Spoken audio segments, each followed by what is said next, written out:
Hello everybody and welcome back once again to Super Metroid Pantheon. And the amazing cliffhanger we left off in the last video was Spore Spawn. Imagine that. Spore Spawn as an early boss in a very Brinstar looking area. Go figure. So anyway, I guess a little bit slight update. I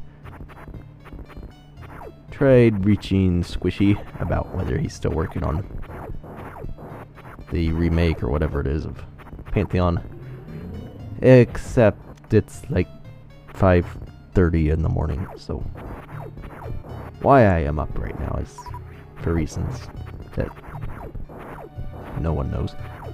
So yeah, I seriously doubt I will hear from him about that. So anyway, if it happens, it happens. It'll just show up someday. Who knows, I'll probably end up posting on my Facebook page or whatever, where I post a lot of information. So one of the, I guess the only interesting thing about the Spore Spawn fight actually is you don't have Morph, so you can't roll underneath, which feels a bit odd.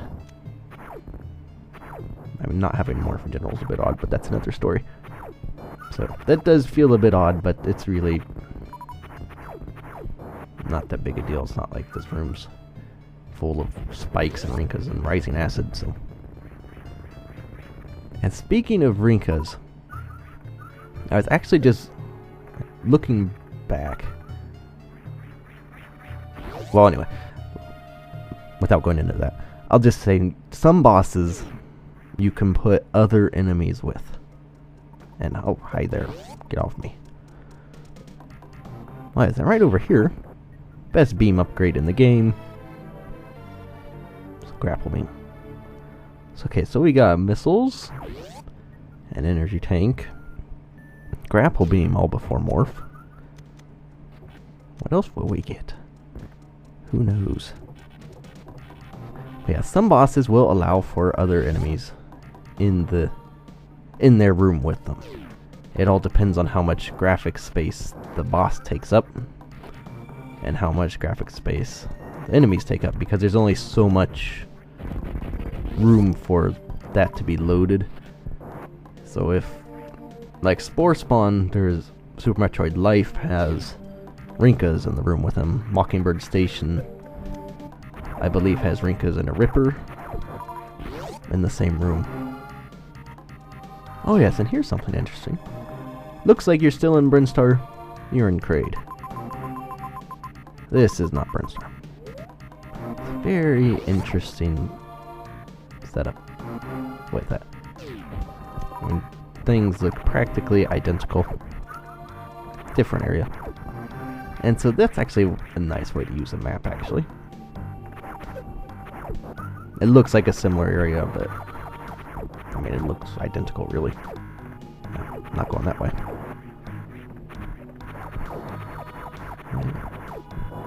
And I'm not going back there. So I guess I have to go along the grapple blocks. Go figure, use an item you just collected. Who would have thought? So yeah, you can use different enemies in some bosses' rooms. Spore Spawn you can fiddle around with a little bit. Well, I have to go back here. So yeah, some of these grappling parts are a little tricky, but with just a little bit of practice, it's not that difficult. So yeah, what is that saying about bosses? Like Bomb Treezo, I have tried putting other enemies in his room, and they're just a huge garbled wreck.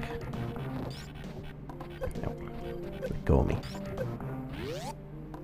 So, you really just have to experiment with stuff to see whether or not it'll end up working or not. And look at this wonderful bunch of pirates.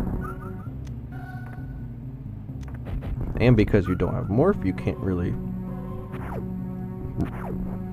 duck underneath their attacks. Will you? Thank you. Oh, hi. And yes, destroying these guys is a requirement for this room. As you can see, locked doors everywhere. So in fact, and there is something down there. I mean, it's a nice little visual hint saying, hey, look at me. I stand out. Check me out. In 4 hours when you get bombs and Morph Ball. So yeah. Something to keep in mind when you're locked in a room on both ends and you have to destroy the enemies to get out. Is you should, once you destroy all the enemies, it would be a smart thing to go back and open both doors. Otherwise, you absolutely have to do it 2 times unless the person making the hack gave both doors the same pointer. Or index, I mean, not pointer. Which is extremely unlikely. So yeah, just to be on the safe side. Open both. You never know when that'll come in handy. There's an item up here somewhere. It's probably up in these eyeballs somewhere. I think it is.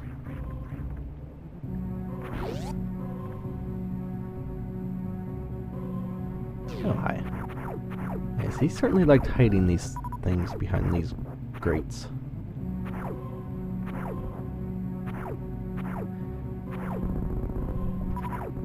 And these tiles are kind of... To me, they're a little bit annoying because, not that I'm appearing behind it or anything. That's not the issue. What I don't like about these tiles is because they work like this, they go good with each other, and they're simple and easy to do, can kind of make you a little bit lazy level designer. Because, oh, I'll just reverse one and make it a shot block or air block so they can pass through it. That's kind of what I think of when I see those. I like the tiles, but they seem to be more of an excuse not to do anything crazy visually, which isn't needed at all. And most hacks generally aren't like that. I mean, if you make a hack in the first place, that's a lot of work anyway, so. But it's just something when I build with it, I feel like I'm a bit lazy with making the room look good, which I am not very good at in the first place, so I tend not to use those. So we are actually going to find some fun stuff down here, besides pirates and that pirate. We want this door. I think we want this door. Oh, a red pirate. Go away. Thank you. So yeah, you need to at least have the 5 missiles to open the door, so keep that in mind, because you do need to come back here.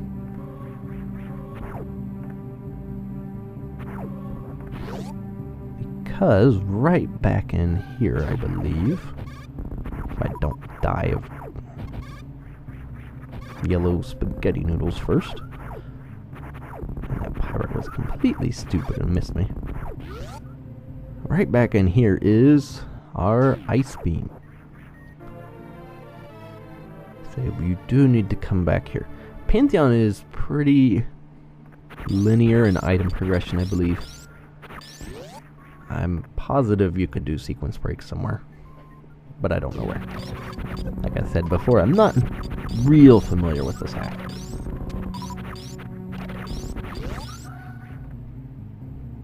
But it is, and that is something a lot of hacks tend to be, is very linear. There's a set progression. You have to follow it. Which isn't necessarily a bad thing, because a lot of hacks also do a good job making you go backtracking and looking for what you need.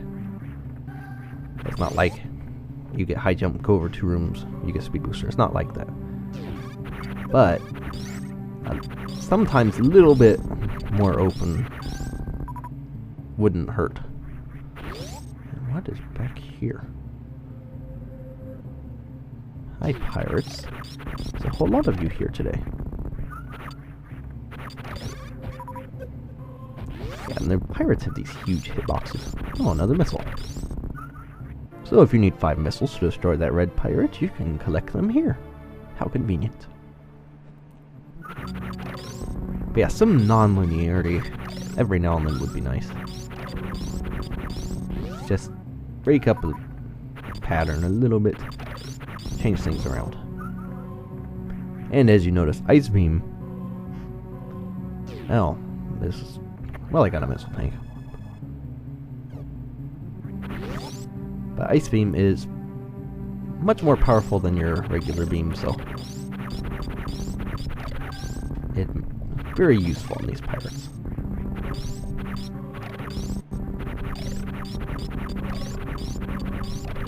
Even though they're not very bright in the first place.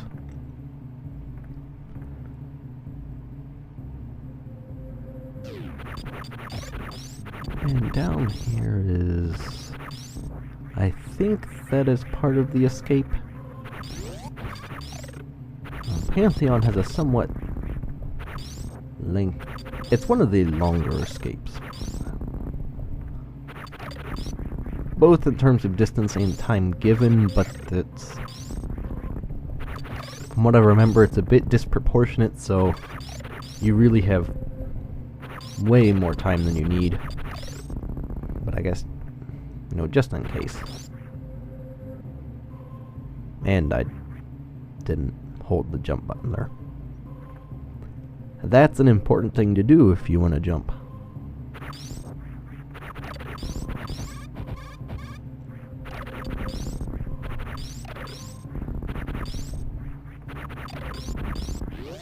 And we are done back in here for now. So this part, I kind of remember. Coming up is some interesting stuff. We'll stick with that because we are kind of, sort of, headed to Morph Ball, but we are not going to get it yet. And yes, with Ice Beam, you can actually, depending on certain, whatever frame or whatever you're on, you can actually run through enemies when you freeze them. But it all depends on some very good timing. There's a whole lot of supports that were floating in the air there.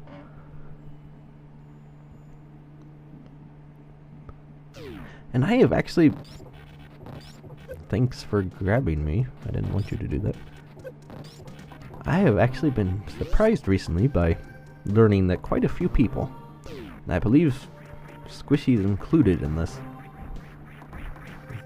stupid side hopper, did not actually know you could powerbomb the Meridian Tube. And that, I am very surprised at. I thought that was like, oh, everybody knows that. That's like, you see a tube, you powerbomb it. What else are you going to do to it? So I was surprised to learn that Squishy and a couple, at least one other, I forget who it was. No.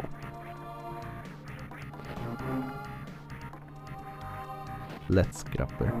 So yeah, I was just surprised to find that out. It's, I guess that's just something I discovered, and I've always known it since then, so I just found that a little interesting. So that's something else to keep in mind. Don't take your knowledge of the game for granted. That does not mean because you know something that the player is going to know that. It doesn't work like that. if, uh-oh. Uh-oh. Get me out of here. Oh, good. I almost thought I was stuck there. Say, don't ever think the player's going to know everything about the game, because then what you're going to find is nobody knows what you think they know, and it's going to lead to a whole bunch of frustrated people. And they're going to think, oh, well, that was stupid. So, well, yes, they probably could have, and even probably should have known. Doesn't mean they will. So, when making a hack, keep that in mind. You kind of have to make it dumb-proof almost. Not that the players are dumb at all, but it's just they may not quite understand how to work something. Like, you could give the player enough room to do a short speed booster charge, not the super short, but just the short. The player does not automatically know how to do that, even though it's really simple. So, stuff like that. It's like, if you need a speed boost, make sure they have enough room to actually charge a Shine Spark without having to do any short charges or anything like that. So it's just choices and game design things like that that you really need to keep in mind when doing stuff.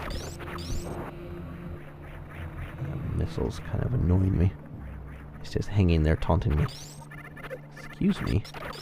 I don't need you lettucing up my leaves.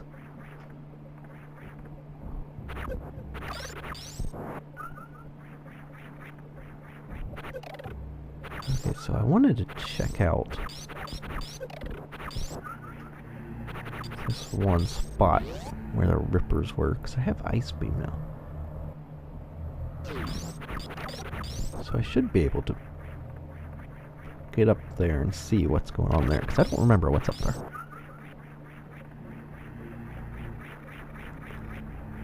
So yeah, it's like wall jumping too. Everybody should know how to do it, but you know, at one time it was hard for everybody.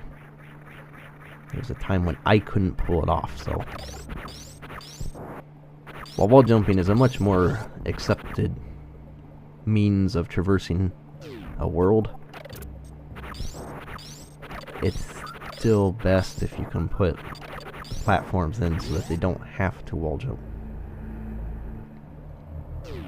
It just makes it more accessible to a larger audience. Okay, what's going on with the rippers up here? It's another slope error. It's been a few slope errors in this hack, which I'm kind of surprised with. Get up there. Thank you. Okay, so yes, right up here is where I was curious about. Oh. I totally didn't have to go around there. So yeah, large rooms everywhere. Come here, Ripper. Now if I can just get up there and not...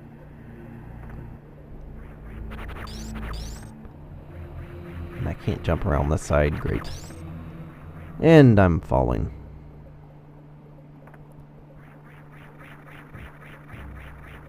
What is hiding up here? And I'm falling again. This is the fail to do anything worthwhile episode. And actually, I should probably end this off here shortly. If I can get up here, I would. Oh, there we go. So yeah, we will see you for the next episode and find out what's behind this door.